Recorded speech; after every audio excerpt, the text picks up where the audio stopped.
Assalamualaikum warahmatullahi wabarakatuh. Perkenalkan, kami dari kelompok 6. Kami akan menerangkan tentang sistem urinaria pada mata kuliah ilmu biomedik dasar. Sebelumnya, saya akan memperkenalkan anggota kelompok 6 terlebih dahulu. Yang pertama ada Tegar Maulana, yang kedua ada Awang Budiman, saya sendiri. Yang ketiga ada Megan Ardana Damayanti. Yang keempat ada Natania Shiva Putri. Yang kelima ada Indri Hastuti.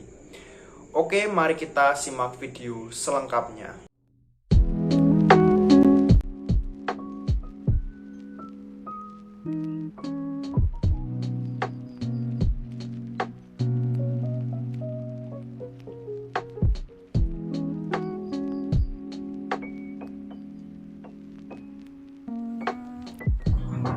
Definisi sistem urinaria. Sistem urinaria adalah sistem organ yang berfungsi untuk menyaring dan membuang zat limbah dengan cara menghasilkan urin. Jika fungsi sistem ini terganggu, limbah dan racun bisa menumpuk di dalam tubuh dan menyebabkan berbagai gangguan kesehatan.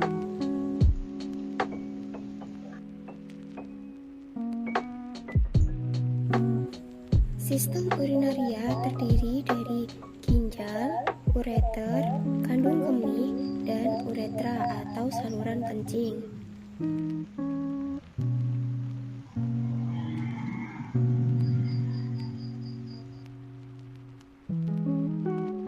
Bagian dari sistem urinaria yang pertama adalah ginjal. Tubuh manusia memiliki sepasang ginjal yang terletak di area punggung kiri dan kanan, tepat di bawah tulang rusuk bagian belakang. Masing-masing ginjal memiliki ukuran sebesar kepala tangan orang dewasa dan berbentuk menyerupai kacang.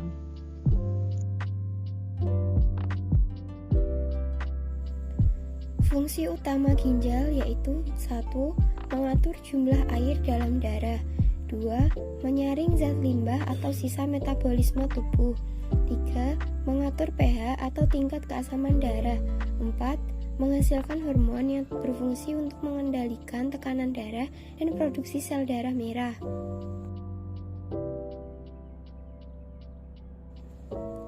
Bagian yang kedua dari sistem urinaria yaitu ureter. Ureter ini berbentuk menyerupai saluran pipa atau tabung. Ureter berfungsi untuk mengalirkan urin dari masing-masing ginjal untuk ditampung di kandung kemih.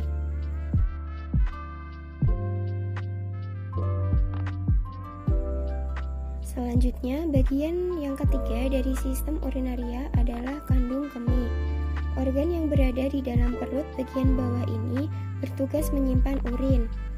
Jika kandung kemih sudah terisi penuh oleh urin, akan timbul dorongan untuk buang air kecil. Kandung kemih orang dewasa mampu menampung urin hingga 300 sampai 500 ml.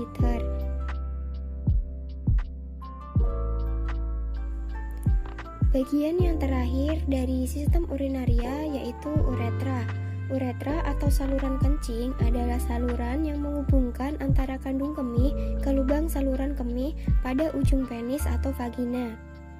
Uretra pada pria memiliki panjang sekitar 20 cm, sedangkan uretra pada wanita hanya sekitar 4 cm saja. Pada bagian antara kandung kemih dan uretra terdapat cincin otot atau sphincter yang bertugas menjaga urin agar tidak bocor.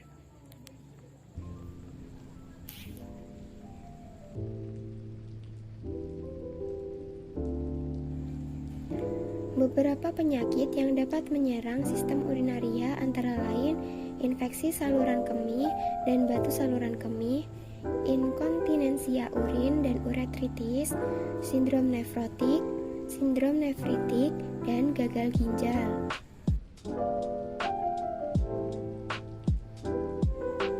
1. Infeksi saluran kemih. Infeksi saluran kemih atau ISK adalah infeksi yang terjadi di bagian manapun dari sistem urinaria, mulai dari ginjal hingga saluran kemih. Wanita berisiko lebih besar terkena ISK dibandingkan pria. Hal ini dikarenakan jarak antara lubang saluran kemih dan anus pada wanita lebih dekat. 2. Batu saluran kemih. Batu saluran kemih atau urolithiasis adalah kondisi ketika terbentuk batu di sistem urinaria, seperti batu ginjal, batu ureter, atau batu kandung kemih. Ukuran batu umumnya bervariasi. Semakin besar ukuran batu yang terbentuk, semakin besar pula risiko batu tersebut menyumbat aliran urin dan menimbulkan penyakit.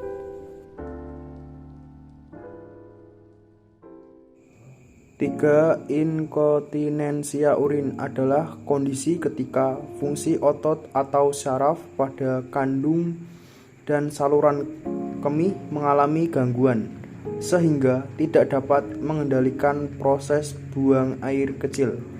Penyakit ini bisa membuat Anda tiba-tiba mengompol, terlebih saat batu atau bersin. Inkontinensia urin sering terjadi pada lansia, namun tidak menutup kemungkinan orang yang lebih muda juga mengalaminya. 4. Uretritis adalah peradangan pada uretra. Kondisi ini seringkali disebabkan oleh infeksi bakteri di saluran kemih. Uretritis dapat menyebabkan rasa nyeri dan dorongan untuk lebih sering buang air kecil. 5. Sindrom nefrotik adalah kelainan ginjal yang menyebabkan kadar protein di dalam urin meningkat. Kondisi ini biasanya disebabkan oleh kerusakan pada pembuluh darah kecil di ginjal yang berfungsi untuk menyaring limbah dan lebihan air dari darah. Sindrom nefrotik dapat disebabkan oleh berbagai hal, misalnya riwayat infeksi dan peradangan. Sindrom nefrotik dapat menyebabkan gejala seperti urin berbusa, kelelahan, tidak nafsu makan, serta pembengkakan di kaki, wajah, dan berbagai bagian tubuh seperti wajah dan sekitar mata.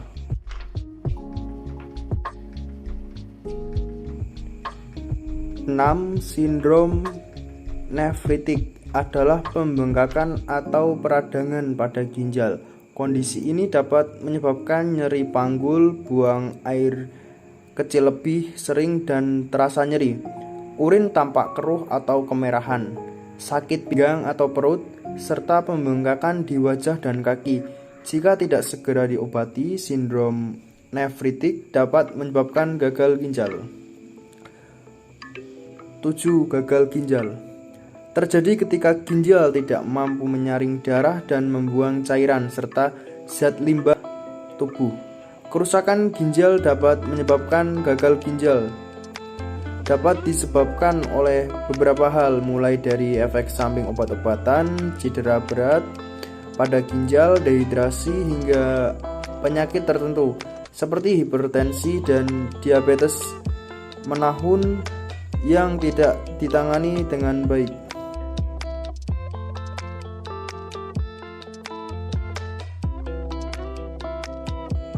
Pembentukan urin. Urin diproduksi oleh ginjal untuk memberikan darah dari substansi yang membahayakan bagi tubuh.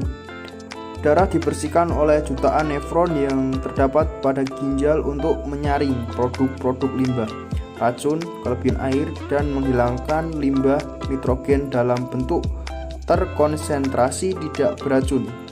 Urin yang berbentuk di ginjal dialirkan melalui ureter dengan proses miksi atau urinasi, filtrasi penyaringan, reabsorpsi penyerapan, ekskresi pengeluaran. Filtrasi atau penyaringan. Darah masuk glomerulus melalui arteriole aferen ke dalam kapiler. Glomerulus melalui arteriole aferen. Dinding kapiler glomerulus sangat permeabel terhadap air, disaring melalui dinding kapiler dan membran yang nempel erat pada kapsul Bowman's, lalu masuk ke dalam ruang Bowman's. Dari sini ultrafiltrat glomerulus urin primer masuk ke dalam tubulus proksimal. Dalam ultrafiltrat masih terdapat zat-zat terlarut yang berguna bagi tubuh seperti glukosa, asam amino, klorida, sulfat, bikarbonat, fosfat, dan garam-garam lain. Filtrat ini kemudian diteruskan ke tubulus. Reabsorpsi atau penyerapan.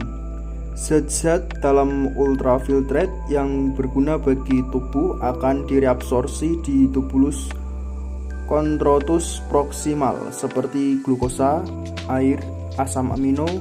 Sebagian atau seluruh direabsorpsi di tubulus chondrotus proximal seperti glukosa, air, asam amino. Sebagian atau seluruh reabsorpsinya.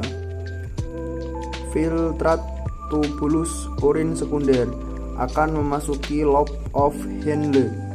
Di sini urin mengalami pemekatan dengan mereabsorpsi Na. Urin sekunder selanjutnya memasuki tubulus distalis.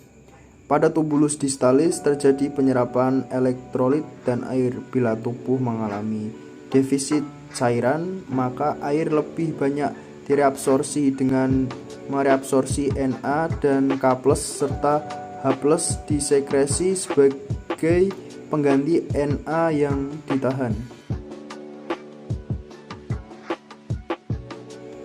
Ekskresi atau pengeluaran. Setelah melewati tubulus chondrotus distalis, praktis tidak ada penyerapan lagi terhadap bahan-bahan yang terdapat di dalam urin sekunder. Urin yang sudah melewati tubulus chondrotus collectivus merupakan urin yang sungguhnya. Urin ini kemudian masuk ke buli-buli untuk selanjutnya dikeluarkan melalui uretra. Komposisi urin. Urin terdiri atas uretra dan bahan-bahan kimia organik dan anorganik lain seperti terlarut dalam zat air. Zat organik terdiri atas keratinin dan asam urat. Zat anorganik klorida, atrium, dan kalium. Urin terdiri atas 95% air dan 5% zat terlarut meskipun konsentrasi zat terlarut tersebut dapat sangat beragam yang dipengaruhi oleh berbagai faktor seperti asupan diet, aktivitas fisik, metabolisme tubuh, dan fungsi endokrin. Urin dapat mengandung elemen bentukan, misalnya sel, silinder, kristal, mukus, dan bakteri. Peningkatan jumlah elemen bentukan tersebut sering kali menandakan penyakit. Urin juga mengandung substansi lain seperti pigmen, obat, atau metabolit obat, sel epitel, dan leukosit. Ciri-ciri urin normal. 1. Warna. Air kencing yang sehat berwarna jernih hingga kuning muda. Semakin banyak air yang diminum, maka semakin jernih pula warna urin yang terbentuk. Sebaliknya, kurang minum air putih akan membuat urin berwarna kuning pekat hingga oranye. 2. Jumlah urin dan frekuensi buang air kecil. Seseorang yang sehat bisa buang air kecil sebanyak 6-8 kali dalam sehari. Frekuensi buang air kecil sebanyak 4-10 dalam 24 jam masih terbilang normal, asalkan tidak mengganggu kegiatan sehari-hari. Rata-rata banyaknya urin yang dikeluarkan dalam sehari berkisar antara 400-2000 mili dengan asupan cairan normal sekitar 2 liter per hari.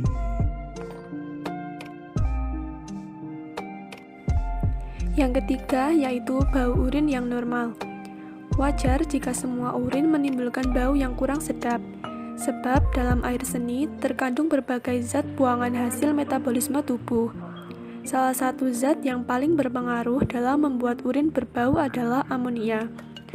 Dalam keadaan yang normal, kencing tidak akan mengeluarkan bau yang kuat atau memiliki aroma tertentu.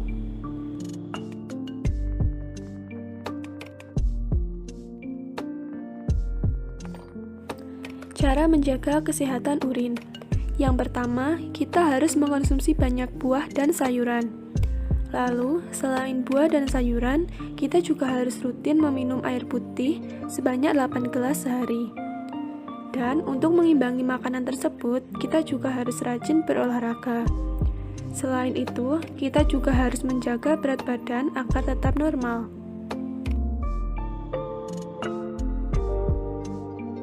Keseimbangan asam basa.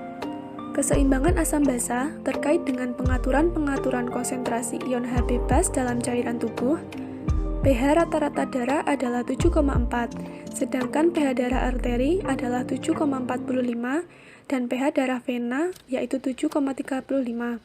Jika pH darah kurang dari 7,35 dapat dikatakan asidosis, dan jika pH darah lebih dari 7,45 dapat dikatakan alkalosis. Ion H terutama diperoleh dari aktivitas metabolik dalam tubuh. Ion H secara normal dan kontinu akan ditambahkan ke cairan tubuh dari 3 sumber, yaitu yang pertama, pembentukan asam karbonat dan sebagai akan berdisosiasi menjadi ion H dan bikarbonat. Yang kedua, katabolisme zat organik. Yang ketiga, disosiasi asam organik pada metabolisme intermedia, misalnya pada metabolisme lemak terbentuk asam lemak dan asam laktat.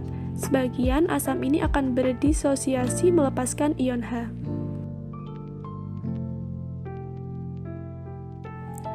Fluktuasi konsentrasi ion H dalam tubuh akan mempengaruhi fungsi normal sel, antara lain, yang pertama, perubahan eksitabilitas saraf dan otot. Contohnya, pada asidosis terjadi depresi susunan saraf pusat. Sebaliknya, pada alkalosis terjadi hipereksitabilitas. Yang kedua, mempengaruhi enzim-enzim dalam tubuh. Yang ketiga, mempengaruhi konsentrasi ion K. Bila terjadi perubahan konsentrasi ion H, maka tubuh berusaha mempertahankan ion H seperti nilai semula dengan cara yang pertama, mengaktifkan sistem dapur kimia. Yang kedua, mekanisme pengontrolan pH oleh sistem pernafasan. Yang ketiga, mekanisme pengontrolan pH oleh sistem perkemihan. Laju filtrasi glomerular atau glomerular filtration rate atau GFR adalah laju rata-rata penyaringan darah yang terjadi di glomerulus, yaitu sekitar 25% dari total curah jantung per menit, kurang lebih 1.300 ml. LFG digunakan sebagai satu indikator menilai fungsi ginjal. Biasanya digunakan untuk menghitung bersihan keratinin yang selanjutnya dibawa masuk ke dalam formula. Gaya total yang mendorong filtrasi adalah tekanan darah kapiler glomerulus, yaitu 55 mm air raksa. Jumlahnya, dua gaya yang melawan filtrasi adalah 45 mm air raksa. Perbedaan neto yang mendorong filtrasi disebut tekanan filtrasi neto. LFG bergantung tidak saja pada tekanan filtrasi neto, tetapi juga pada seberapa luas permukaan glomerulus yang tersedia untuk penetrasi dan seberapa permeabel membran glomerulus. Tekanan filtrasi neto yang menyebabkan filtrasi glomerulus hanyalah disebabkan oleh 13 ketidakseimbangan gaya fisik yang saling berlawanan antara plasma kapiler glomerulus dan cairan kapsula Bowman. Maka, perubahan di salah satu gaya fisik ini dapat mempengaruhi LFG. Sherwood 2016. Komposisi dari hasil filtrasi glomerulus adalah kalsium, asam lemak, dan mineral. LFG dihitung dari hasil koefisien filtrasi dan tekanan filtrasi bersih. Koefisien filtrasi adalah 12,5 ml per min per milimeter air raksa. Sedangkan tekanan filtrasi bersih dapat dihitung dengan mencari selisih antara tekanan hidrostatik glomerulus diturunkan hasil penjumlahan tekanan onkotik glomerulus dengan tekanan kapsula Bowman.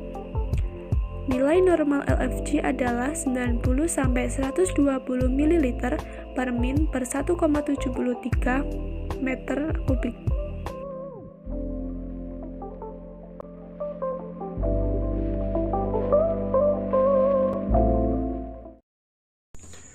Baik, itu dia video dari kelompok kami. Sekian yang dapat kelompok kami sampaikan. Apabila ada tutur kata yang kurang berkenan atau kalimat yang kurang berkenan, kami memohon maaf yang sebesar-besarnya. Wabillahi taufik wal hidayah. Wassalamualaikum warahmatullahi wabarakatuh.